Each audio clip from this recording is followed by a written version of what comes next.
பிதா குமாரன் பரிசுத்தாவின் திரியேக நாமம் நம்மை ஆசீர்வதித்து காப்பதாக. ஆமென். கிறிஸ்துவுக்குள் அன்பான இறைமக்களே, அந்த ஆகஸ்ட் மாதம் முழுவதும் ஆண்டவர் நம்மோடு இருந்து இந்த செப்டம்பர் மாதத்தில் வந்து ஆண்டவருக்கு நன்றி செலுத்தும்படியான கிருபைகளை கற்றுக் கொடுத்ததற்காக நாங்கள் நன்றி செலுத்துவோம். நாளை தூக்கமாக கண்களை மூடி ஆண்டவரை நோக்கி நாம் ஜெபம் செய்வோம். கிருபையும் இரக்கமும் உள்ள எங்களுடைய அன்பின் ஆண்டவரே, கடந்து போன மாதத்திலே ஆகஸ்ட் மாதம் முழுவதும் தெய்வீக எங்களோடு இருந்து இந்த புதிய செப்டம்பர் மாதத்தை காணும்படியான கிருபைகளை கற்றுக் கொடுத்ததற்காக நன்றி சுவாமி. இந்த முதலாம் தேதியிலே உம்மை நோக்கி நாங்கள் பார்க்கிறோம் சுவாமி.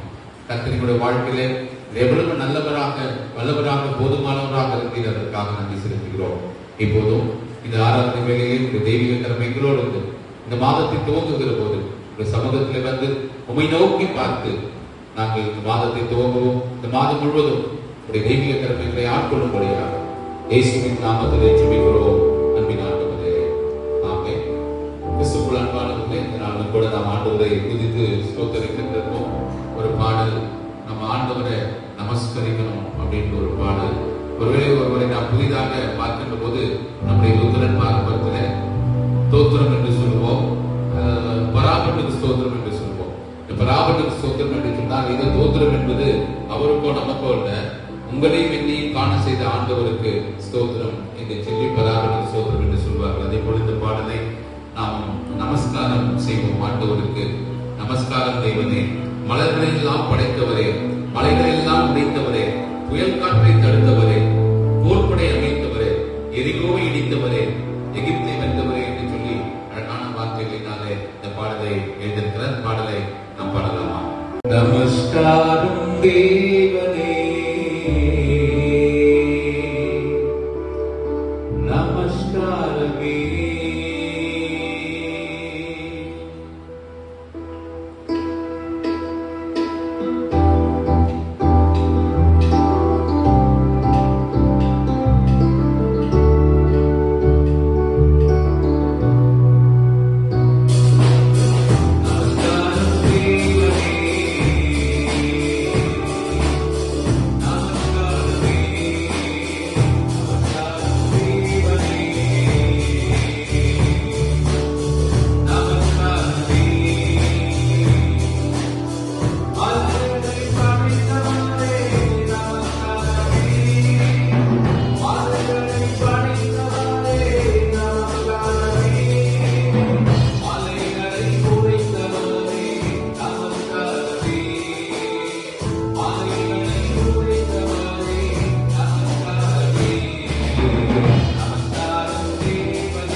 காத்து வழி நடத்துவாராக. தொடர்ந்து நம் ஆண்டவரை நாம் துதிப்போம்.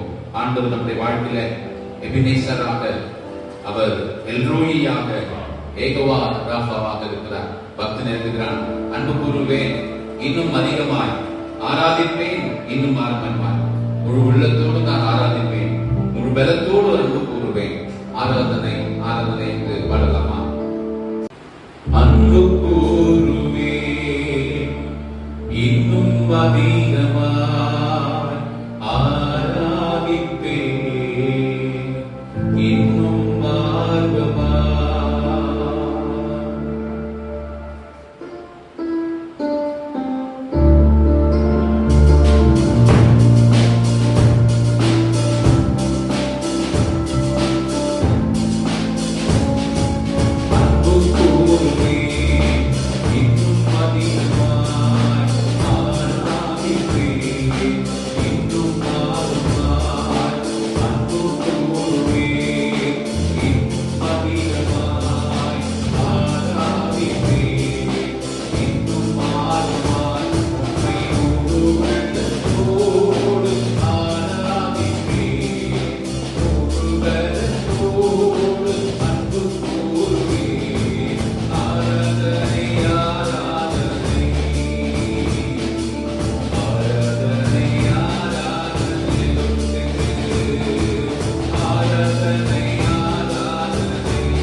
மருத்துவரிடத்தில் சென்றால் மருத்துவர் பலவிதமான காரியங்களை சொல்கின்ற போது நமக்கு பயன்படுகிறது.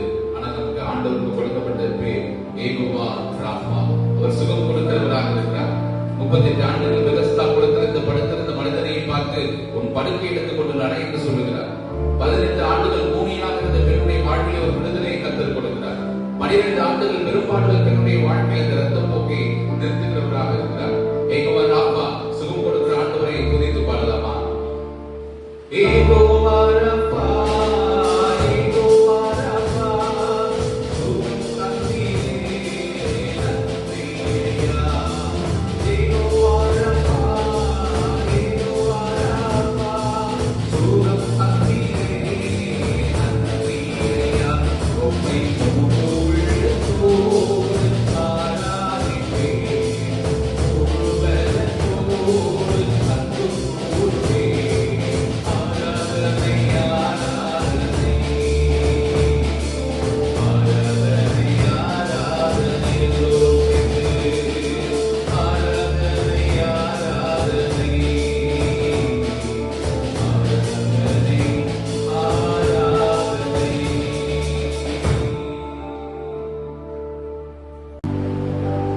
நம்முடைய பரம தந்தையாகி கடலிருந்தும் ஆண்டவராக இயேசு கிறிஸ்துவிலிருந்து உங்களுக்கு கிருபையும் சமாதானமும் உண்டாவதாக.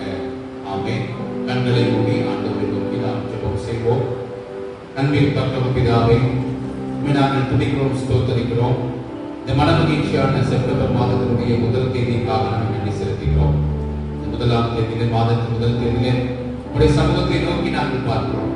ஆகஸ்ட் மாதம் முழுவதும் இறைகளோ வந்து எங்களை பாதுகாத்து பராமரித்து வழிநடத்தி வந்த எங்கள் அன்பின் ஆண்டவர், இந்த செப்டம்பர் மாதத்தினுடைய தெய்வீக கடமைகளோடு எங்களை கரங்களை பிடித்து பயப்படாதே திரியாதே என்று சொல்லி எங்களை வழிநடத்தி காத்துக் கொள்ளும்படியாக இயேசுவின் நாமத்திலே ஜெபிக்கிறோம் அன்பின் ஆண்டவரே. கிறிஸ்துவுக்குள் அன்பான இறை மக்கள் அனைவருக்கும் தமிழ் சுவிசேஷ லுத்தரன் திருச்சபை திருவஞ்சேரி குருசேகரம் டிஎல்சி கிறிஸ்தவர் ஆலயத்தின் சார்பாக தோத்திரங்களையும் வாழ்த்துக்களையும் இந்த செப்டம்பர் மாதத்தினுடைய முதல் தேதியிலே நாங்கள் கூறிக்கொள்கின்றோம். இந்த செப்டம்பர் மாதத்திலே அவனுடைய தெய்வீக கடமைகளோடு இருந்து நம்ம வழிநடத்தி ஆசீர்வதித்து காப்பதாக. ஆமென். இந்த செப்டம்பர் மாதத்தில் அந்த திருச்சபை நாம் கொடுத்திருக்கிற வாக்குத்தத்த வசனத்தை வாசித்து ஒரு சில மனைத்துவிகள் நம்முடைய இறை சத்தியத்தை நாம் கேட்கலாம். அது எசாயா தீர்க்கதரிசன நூல் 54ஆம் அதிகாரம் 14வது வசனம் சொல்லப்பட்டு, நீதியினால் ஸ்திரப்பட்டிருப்பாய், கொடுமைக்கு தூரமாவாய், பயமில்லாமல் இருப்பாய், திகிலுக்கு தூரமானவாய், அது உன்னை அணுகாது என்று அழகாக சொல்லப்படுகிற ஒரு வார்த்தை ஆங்கில வேதாகமத்தில், in righteousness you shall be established, you shall be far from oppression, for you shall not fear, and from terror, for it shall not come near you என்று சொல்லப்படுகிறது. நீதியினால் ஸ்திரப்பட்டிருப்பாய் என்ற வாக்குத்தத்த வசனத்தை கொடுத்து, கொடுமைக்கும் பயத்திற்கும் திகிலுக்கும் நீ தூரமாவா என்று சொல்லப்படுகிறது. நீ உலகத்தை நாம் வாழ்கின்ற போது பலவிதமான பயங்கள் நம்மை சூழ்ந்து கொண்டிருக்கிறது. திடீர் என்று நாம் செய்திகளை பார்க்கின்ற போது திகிலான செய்திகள் நம்மை நோக்கி வந்து கொண்டிருக்கிறது. ஆனால் ஆண்டவர் சொல்லுகிறார், நீதியினால் ஸ்திரப்பட்டிருப்பாய் என்று சொல்லப்பட்டிருக்கிறது. நீதியின் மேல் நம்பிக்கை வைக்கும் போது ஆண்டவர் நம் மீது கீழ்கண்ட அருட்கொடைகளை ஆசீர்வாதங்களை கொடுக்கிறார். நீ கொடுமைக்கு தூரமாவாய், நீ பயமில்லாமல் வாழ்வாய், திகிலுக்கும் தூரமாவாய், அது உன்னை அணுகாது என்று எசாயா தீர்க்கதரிசனத்திலே மிகப்பெரிய ஒரு வாக்குத்தத்த வசனத்தை ஆண்டவர் கொடுக்கிறார். தேவன் நீதியுள்ளவர்களுக்கு அருளும் நம்பிக்கையையும் பாதுகாப்பையும் இந்த பகுதியிலே நாம் காண முடியும். நீதியினால் சிறப்பட்டிருக்கிறோம். ஒருவேளை இன்றைக்கு நம்முடைய நீதியை வைத்து நாம் ஒன்றும் செய்ய முடியாது. அதெல்லாம் பார்த்தீங்கன்னா ஒரு சுய நீதியாக தான் என்னுடைய பெருமைகளை. ஒருவேளை பரிசேயன் ஆயக்காரன் ஜெபிக்கின்ற போது கூட பரிசேயன் சட்டத்தை மிகச் சரியாக பின்பற்றுகிறவன் தான். ஆனால் அவன் நீதிமானாக காணப்பட முடியவில்லை. பெருமை இந்த ஒரு சூழலிலே அவன் அந்த நீதி அடிபட்டு சுயநீதியாக மாறி போகிறது. எனவே ஆண்டவர் நீதி உள்ளவராக, அவர் நியாயம் செய்கின்றவராக இருக்கின்றார். எனவே தேவனுடைய நீதியினால் நம்பிக்கை வைக்கின்ற போது, தேவனுடைய நீதியின் மேல் நம்பிக்கை வைக்கின்ற போது நாம் சிறப்பட்டிருப்போம். உறுதிப்பாட்டோடு நம்மால் வாழ முடியும் என்று சொல்லி கொடுமைக்கு தூரமாவார். இன்றைக்கு நாம் வேதத்துல வாசிக்கின்ற போது கொடுமை என்று சொல்லுகின்ற போது எனக்கு ஒரு மனிதன் நினைவுக்கு வருகின்றார், ஒரு தேசம் நினைவுக்கு வருகிறது. மனிதன் என்று சொல்லுகின்ற போது ஆதியாகமம் புத்தகம் 37ஆம் அதிகாரத்திலே நாம் பார்க்கின்ற போது யோசேப்பு என்கின்ற ஒரு கடவுளுடைய ஒரு மனுஷன் வேதத்திலே சொல்லப்படுகிறது. ஆதியாகமம் 39:2 கர்த்தர் யோசேப்போடு இருந்தார், கர்த்தர் அவனோடு இருக்கிறார், அவன் செய்கிற யாவையும் கர்த்தர் வாய்க்க பண்ணுகிறார் என்று சொல்லி வேதத்திலே வசனத்தை பார்க்கிறோம். எனவே கர்த்தர் அவனோடு இருந்தால் அவன் நீதிமானாக காணப்படுகிற ஒரு மனிதனுடைய வாழ்வில் நடைபெற்ற கொடுமைகள் தான். அந்த கொடுமை என்ன என்று சொன்னால் 37ஆம் அதிகாரத்தில் யோசேப்பு கூட பிறந்த சொந்த சகோதரர்கள், ஒரே கருவிலிருந்து வந்த சகோதரர்கள் யோசேப்பின் மீது பகைத்தார்கள் என்று பார்க்கிறோம். ஆதியாகமம் 37:4 அவனோட பேசாமல், பட்சமாய் பேசாமல் அவனை பகைத்தார்கள் என்று பார்க்கிறோம். யோசேப்போடு ஒரு பகைமை இருக்கிறது. யோசேப்பின் மீது பொறாமை கொண்டார்கள் என்று பார்க்கும் வேதம் 37 ஆதியாகமம் 37:11 அவர்கள் பொறாமை கொண்டார்கள். ஒரு கட்டத்தில் 18வது வசனம் யோசேப்பை கொலை செய்யவும் திட்டமிட்டார்கள் என்று பார்க்கிறோம். அதன் பிறகு கொலை செய்யாமல் குழியிலே போட்டார்கள் என்று சொல்லி 22வது வசனம் ஆதியாகமம் 37:22 பார்க்கிறோம். அதன் பிறகு பார்க்கின்ற போது யோசேப்பை கடைசியாக 20 வெள்ளிக்காசுக்கு விற்று போட்டார்கள் கூட பிறந்த சொந்த சகோதரர்கள். என்ன ஒரு மிக கொடூரம், ஒரு கொடுமையான ஒரு சூழல். தன் உடன் பிறந்த சொந்த அண்ணன்மார்களே யோசேப்பை பகைத்து பொறாமை கொண்டு கொலை செய்து குழியிலே போட்டு 20 வெள்ளிக்காசுக்கு யோசேப்பை சொந்த சகோதரியை விற்கின்ற ஒரு கொடுமையை நாம் திருமறையிலே பார்க்க முடியும். அதே போல ஒரு தேசம் என்று சொல்லுகின்ற போது யாத்ரா புஸ்தகத்துல முதல் 2 அதிகாரத்தில் நீங்க பார்க்கலாம். அங்கு பார்வோன் எப்படி இஸ்ரவேல் மக்களை ஒடுக்கினார், ஒரு கொடுமை என்று நடைபெறுகின்றது. யோசேப்பை அறியாத ஒரு புதிய ராஜா எகிப்து தேசத்தில் வந்த பிறகு இந்த ஜனங்களை நோக்கி, இதோ இஸ்ரவேல் புத்திராகி ஜனங்கள் நம்மில் ஏராளமானவர்கள் பலத்தமா இருக்கிறார்கள் என்று சொல்லி அவர்கள் பெருகாதபடி போது ஒரு யுத்தம் உண்டானால் அவர்கள் நம்முடைய பகைகளோட கூடி நமக்கு விரோதமாக யுத்தம் பண்ணுவார்கள். அதனால அவங்க பாத்தீங்கன்னா ஒரு மைனாரிட்டியா வச்சிருக்காங்க. ஆனா மெஜாரிட்டியான பீப்புளா தான் இருக்காங்க. ஆனா அவங்க பெருகாதபடி அவர்கள் மிக பயங்கரமாக ஒடுக்கினார்கள். அப்படியே அவர்களை சுமைக்கிற வேலையினாலே ஒடுக்கும்படிக்கு அவர்களுடைய விசாரணைக்காரனை வைத்தார்கள். அப்பொழுது பார்வோனுக்காக பித்தோ ராம்சேஸ் என்ற பண்டகசாலையை கட்டி, இவங்க தான் லேபர்ஸ் ஒர்க் பண்றாங்க. 430 வருஷமா எகிப்து தேசத்தில் அடிமைகளாக இருக்கிறவர்கள் பார்வோனுக்காக பாத்தீங்கன்னா பித்தோ ராமசேஸ் என்கின்ற ஒரு பட்டணங்களை கட்டி கட்டிட தொழிலாளர்களாக அடிமையாக இருக்கிறார்கள். ஆனால் வசனம் யாத்ரா 3ஆம் அதிகாரத்தில் இவர்களுடைய கொடுமையை பார்த்து நான் பார்க்கவே பார்த்தேன். வசனம் யாத்ரா 3ஆம் அதிகாரத்தில் பார்க்கிறோம். கர்த்தர் எகிப்தில் இருக்கிற ஜனத்தின் உபத்திரவத்தை நான் பார்க்கவே பார்த்து ஆளோட்டு நிமித்தம் அவர்களிடம் கூக்குரலை கேட்டேன், அவர் படுகிற வேதனையை அறிந்திருக்கிறேன் என்று சொல்லி கர்த்தர் இறங்கி வந்து அந்த மக்களை பாலும் தேனும் கூடுகிற நலமும் விசாலமான தேசத்திலே கொண்டு போய் சேர்க்கவும் இறங்கினார் என்று வேதத்தை நாம் வாசிக்கிறோம். எனவே கிறிஸ்துவுக்குள்ளான இறை மக்களை இன்னைக்கு ஆண்டவர் நம்ம கொடுக்கிற ஒரு பெரிய ஒரு வாக்குத்தத்தை, நீங்கள் கொடுமையிலே நாங்கள் வந்திருக்கிறீர்கள், கொடுமையினால நீங்கள் பாதிக்கப்பட்டிருக்கலாம். யோசிப்பு போல சொந்த சகோதரனால வெறுக்கப்பட்டிருக்கலாம், சொந்த மக்களால வெறுக்கப்பட்டிருக்கிறோமா, அது நாம் வாழ்கின்ற இடத்திலே நம்மை ஒதுக்கி வைத்துக் கொண்டிருக்கிறார்களா, நம்முடைய உறவினர்கள் நம்மை ஒதுக்கி வைத்துக் கொண்டிருக்கிறார்களா, கொடுமையான ஒரு சூழலுக்கு நேராக நீங்கள் கடந்து வந்து கொண்டிருக்கிறீர்களா? நான் ஆண்டவர் ஒரு வாக்குத்தத்த வசனத்தை அவர் கொடுக்கிறார்.